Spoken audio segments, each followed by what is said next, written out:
The latest. Thank you for your love and support. I appreciate you all. Sorry about my voice. Before we can move forward as Africans, we need to put certain things in place, and that is why we are yearning that we should use our own African languages instead of using the foreign language, especially if we can have a common language in Africa like Swahili that we can use across Africa so that we will stop using these foreign languages that we are finding it so difficult to even understand or even communicate at school. We've seen that these people are quick in translating their books into all languages, yet the textbooks that we are using in our schools are still written in their languages that they know very well that we cannot understand. So Ghana has decided to take a step forward. According to the Education Minister, Haruna Idrisu, now Ghanaian languages are to be used to teach students in the classroom. This is a very bold move because this will help the children to understand what they are learning. This language is sometimes so difficult for even the grown-ups. Sometimes we can see a word used in a different sentence and we are finding it so difficult because we have three meanings of words. We are all fighting for Africa to move forward.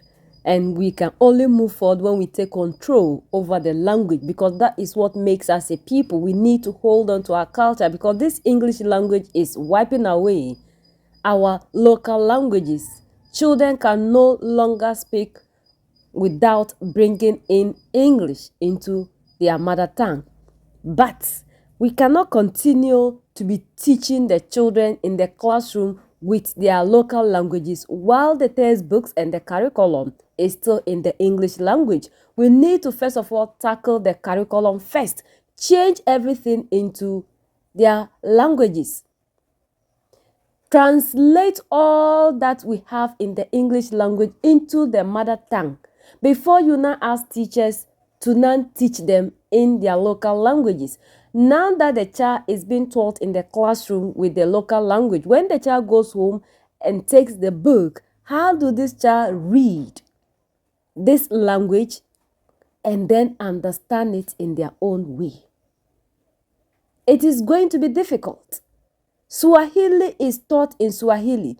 Textbooks are written in Swahili. So when the child is at home without the teacher, the child can still read in Swahili and understand.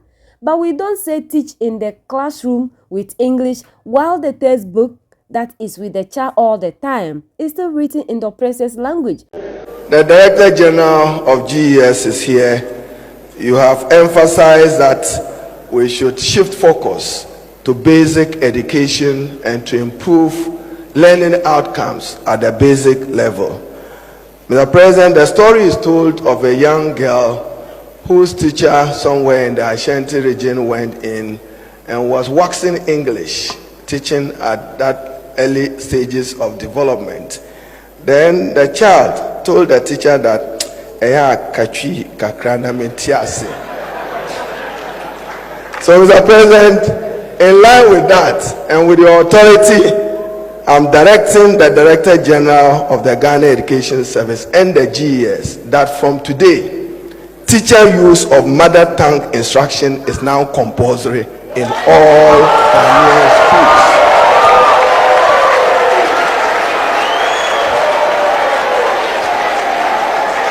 The GES is to ensure strict enforcement of this. That child, that Ghanaian child, was not born into an English family, but a proud Asante Akan family, and deserves to learn. This is part of President Mohammed's research agenda. So if we continue to do this, we are not making a headway. Everything must be translated into our local languages. And this is what we should be teaching our children so that the children will know what it is that they are learning.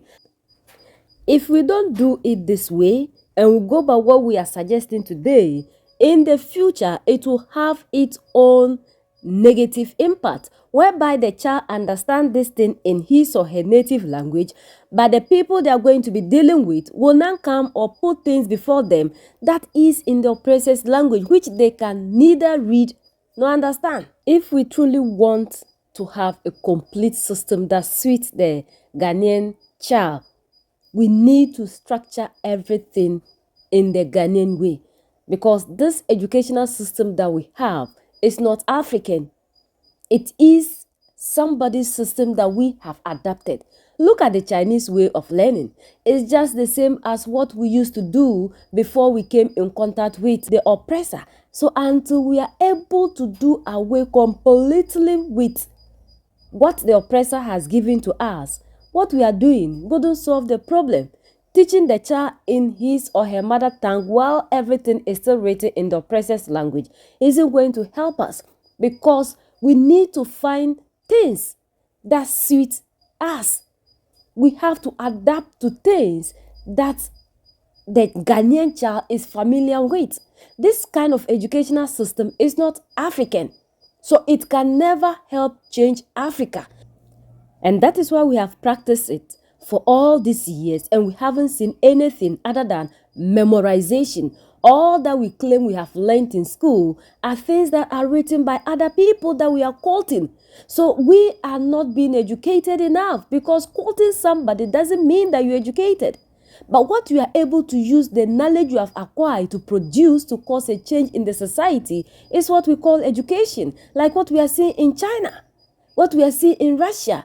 Now we are seeing that in Mali, Niger, and Burkina Faso, trying to change everything to suit the environment of the African. So until we do that, everything that we continue to be doing is just going to be something that wouldn't bring any significant change for the child that we are trying to groom for the next future. So Africa, we need to have our own model that will suit the environment in which we find ourselves.